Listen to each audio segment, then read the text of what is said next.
of Defence has identified indications that a malign actor gained access to part of the Armed Forces payment network. This is an external system completely separate to the MoD's core network, and it's not connected to the main military HR system. The House will wish to note that it is operated by a contractor, and there is evidence of potential failings by them, which may have made it easier for the malign actor to gain entry. A specialist security review of the contractor and their operations is underway, and appropriate steps will be taken. The contractor-operated system in question is held and holds personal data of regular and reserve personnel and some recently retired veterans. This includes names and bank details, and in a smaller number of cases, addresses. In response to this incident, Mr. Deputy Speaker, we've undertaken significant and immediate action, enacting a multi-point response plan to support and protect our people. And I'd like to provide the House with details of this 8-point plan this afternoon. First of all, we've immediately taken the system offline, and this has secured it against similar future threats. Secondly, we've launched a full investigation, drawing on Cabinet Office support and specialist external expertise to examine the potential failings of the contractor and to minimise the risk of similar incidents in the future. 3, whilst our initial investigations have found no evidence that any data has been removed, as a precaution, we have today alerted those service personnel affected through the chain of command. In addition, we're also sending out letters to a small number of veterans who've retired and who may have been affected as an additional precaution. The House will wish to note the vast majority of the UK veterans community are, however, unaffected. 4, specialist advice and guidance on data security has been shared and will be available on Gov.uk later today.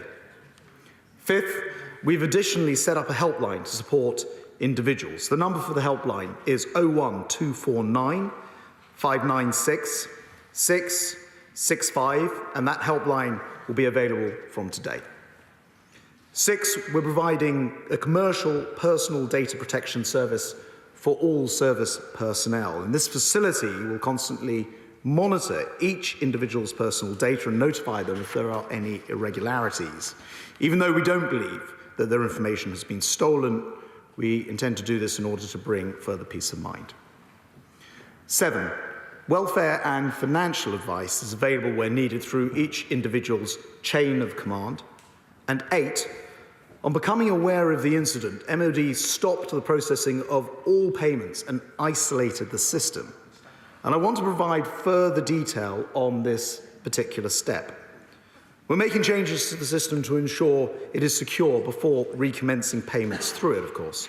And I can confirm, though, that in the meantime, all April's salaries have been paid. Some service personnel will have experienced a slight delay in receiving some expense payments. However, we expect this to be fully resolved today, with the money in their accounts by Friday. Furthermore, I can confirm that we are ensuring all high-value payments remain unaffected. For example, all outstanding Forces Help to Buy and terminal benefit payments have been facilitated by alternative secure transfer. As mentioned, salary payments and pensions for veterans have not been affected, and we do not expect them to be in the future. Mr. Deputy Speaker, for reasons of national security, we can't release further details of the suspected cyber activity behind this incident. However, I can confirm to the House that we do have indications that this was the suspected work of a malign actor, and we cannot rule out state involvement. This incident is further proof that the UK is facing rising and evolving threats, and as I set out in my speech in Lancaster House in January, the world is, I'm afraid, becoming somewhat more dangerous. Last month, the government therefore announced an increase in defence spending to meet these new threats, reaching 2.5% of GDP by the end of the decade. Mr. Deputy Speaker, following this incident, I can also announce today that although this incident is entirely unrelated to our own MoD networks. We are also reviewing all personnel data to ensure our people's data is secure. This was the work, as I say, of a malign actor who compromised a contractor-run network entirely separate from the MoD core system. However, as I've said, we cannot at this stage rule out state involvement from elsewhere.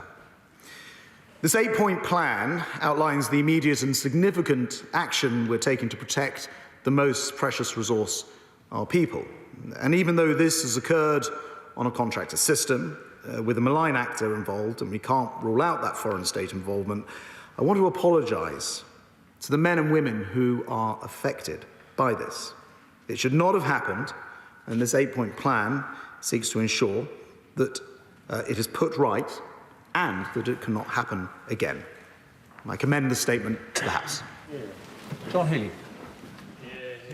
Thank you, Mr. Deputy Speaker. There is deep concern in this House about the grave security breach, and the House will accept and note the Defence Secretary's apology to Armed Forces personnel. So we welcome the Defence Secretary's statement this afternoon and his multi-point plan, and thank him for early sight of it. There will indeed be serious concern in the MoD that news of this big data breach was splashed across the media before the Defence Secretary could set out the facts to Parliament. And my overriding concern is for the safety of serving personnel and veterans affected, worried about the risk to them and their families, hearing first about the data being hacked from the media and not from the MoD. Our military put their own security at risk when they serve on the front line, and the very last thing they should have to worry about is their data security back home. Any such hostile action against our forces is utterly unacceptable, and their protection must be the first order priority for the Defence Secretary, whether on operations abroad or for their data at home. Despite the Defence Secretary's statement, he still has many serious questions to answer. On the breach itself, who held the data that was hacked? When was it discovered? When were ministers told? How was it leaked to the press? On the contractor, Defence Business Services say Shared Services Connected Limited has the MoD contract for core payroll and other business services. How many contracts does SSCL or its parent company, Sopra Steria, have with the MoD? What action has been taken by other government departments with similar SSCL contracts? On forces personnel, how many serving personnel and veterans have been hit by the hack? Has every serving full-timer and reservist been affected? And what support is being offered? On last night's media reports, has a leak inquiry been launched?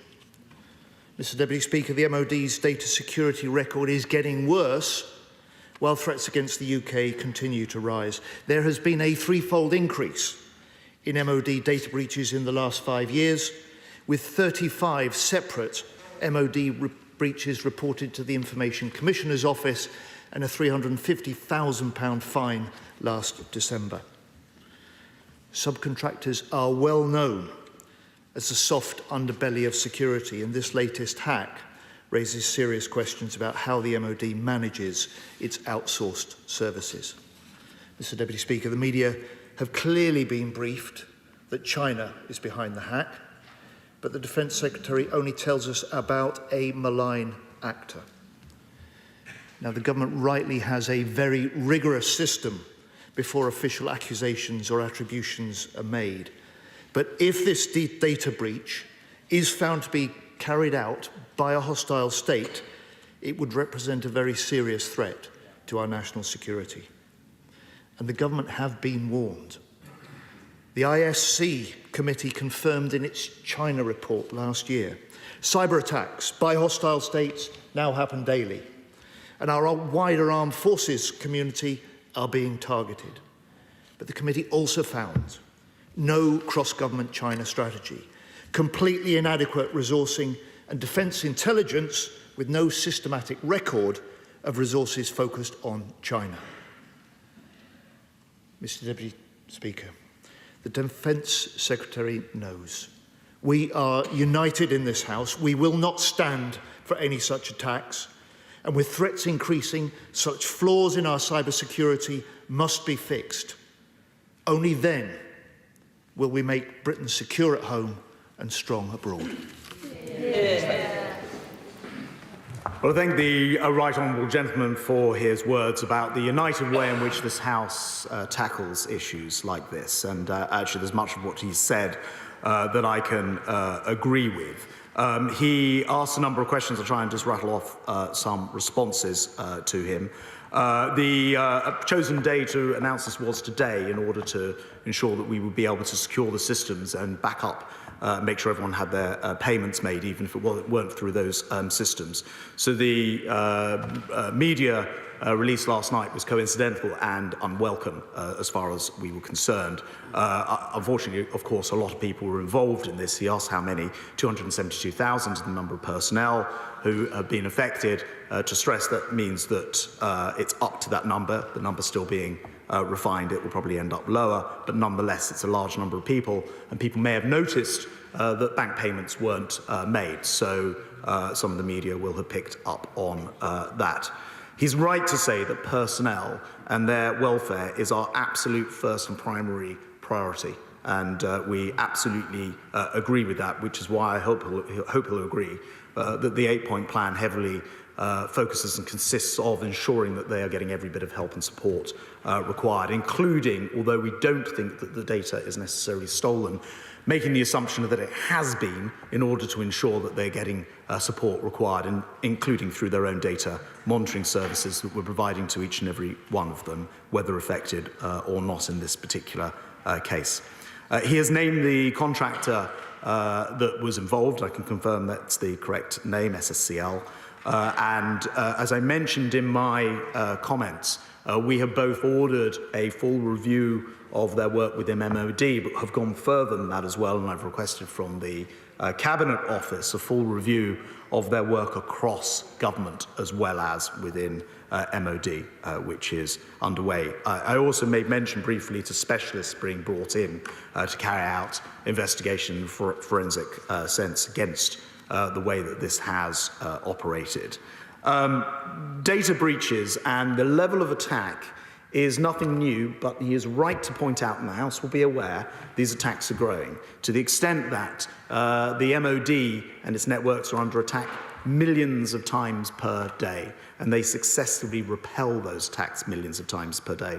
I want to stress again, particularly for servicemen and women watching or listening, that this does not contain data which is on main MoD systems, which is of even greater concern to us, therefore. And it is right that we invest in protecting the systems to make sure that these data attacks cannot be successful and are repelled. And I would gently say to the Right Honourable Gentleman, as I think he might expect me to, that one of the best ways to do that is to invest in defence, which is why we are committed to 2.5% increase with a fixed timeline and a plan to pay for that, because it does mean that we'll be able to do more things, including investing further in cybersecurity. Jeremy Quinn. Mr. Deputy Speaker, SSCL was a joint venture. Well, there we are. We've just heard from Grant Shapps, the Defence Secretary, on this data breach. And he said, interestingly, for reasons of national security, I can't give more details, but it is the suspected work of a malign actor, and we cannot rule out state involvement. He then apologised to the men and women affected in the military. It should not have happened, he said. And then he outlined 8 steps that are being taken to put things right. Now, then John Healey, Shadow Defence Secretary, stood up, said there's huge concern about the data breach, mainly because it was splashed across the media before Parliament was told. Our military risk their lives, and the last thing they should have to worry about is data security at home, he said.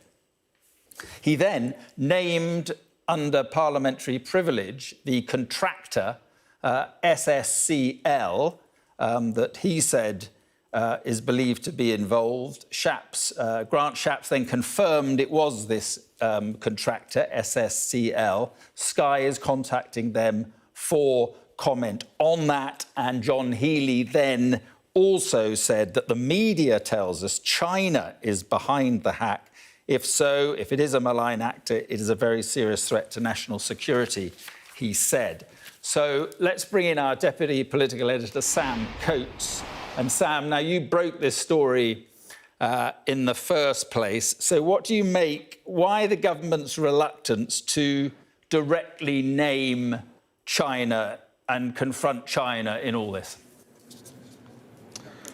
Well, Mark, from 9 o'clock last night, we have been saying China is thought to be the state actor behind this attack, maybe through a third party, but nevertheless, government figures to me say that China is responsible for this hacking attack on the MoD payroll system. Now, very bluntly, government insiders give what sounds like quite a straightforward reason as to why we might know about this in private, but Grant Shapps refused to say it in public. He only said there's a malign actor. It might be a state actor. He's not going to say that yet. What they say is going on is that this leak, this hack, was discovered at the back end of last week. And under the data protection rules that exist, they only have a few days before they have to notify everybody, the 272,000 different service personnel, veterans, that their bank details, in some cases their addresses and their names, may have been exposed to the Chinese state. So there's a sort of race against the clock to tell these people that the data breach has taken place. And in that period, they've been able to ascertain that they have a suspicion, or they have strong enough evidence to be able to tell us in private that it's China.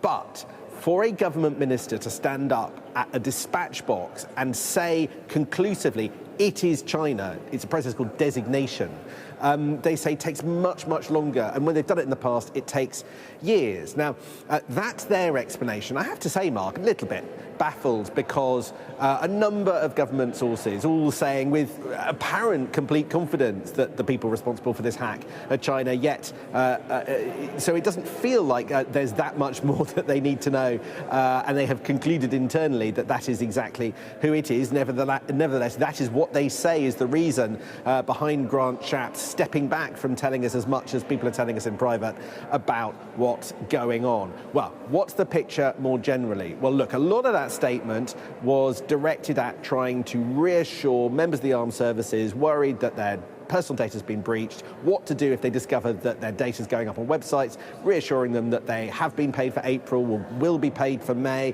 warning that some expenses may take a little bit longer. Basically, there's a lot of this messaging is aimed at the armed services. But as you picked up on, probably the most important thing in that statement was the government was, well, I think the only word for it is bounced into revealing which is the outside company that is responsible for being, or who are responsible for the payroll for the armed services has been hacked.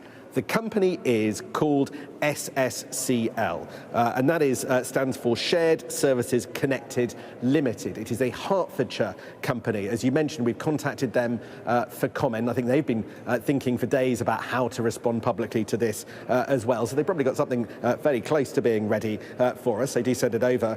And what their website says is, and it's quite interesting, this is just how integral this company is to MoD operations. They boast on their website that they play a central role delivering the MoD's vision to transform core payroll, HR and pension services for 230,000 military personnel and reservists and 2 million veterans, and they pay out £9 billion a year in 100 companies. What's the significance of that? So this data is simply, we are told, about names, in some cases addresses, and in all cases bank details.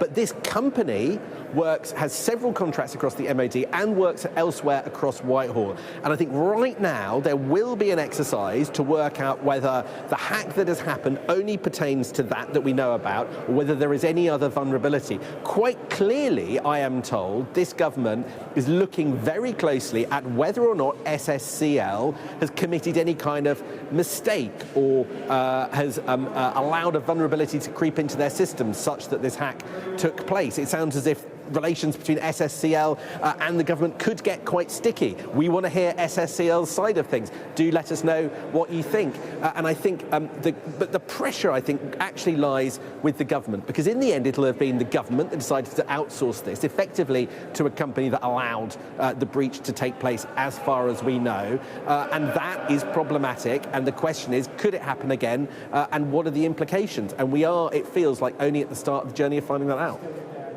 OK, Sam, thank you very much indeed. Just to repeat that Sky has contacted this company, contractor SSCL, for comment.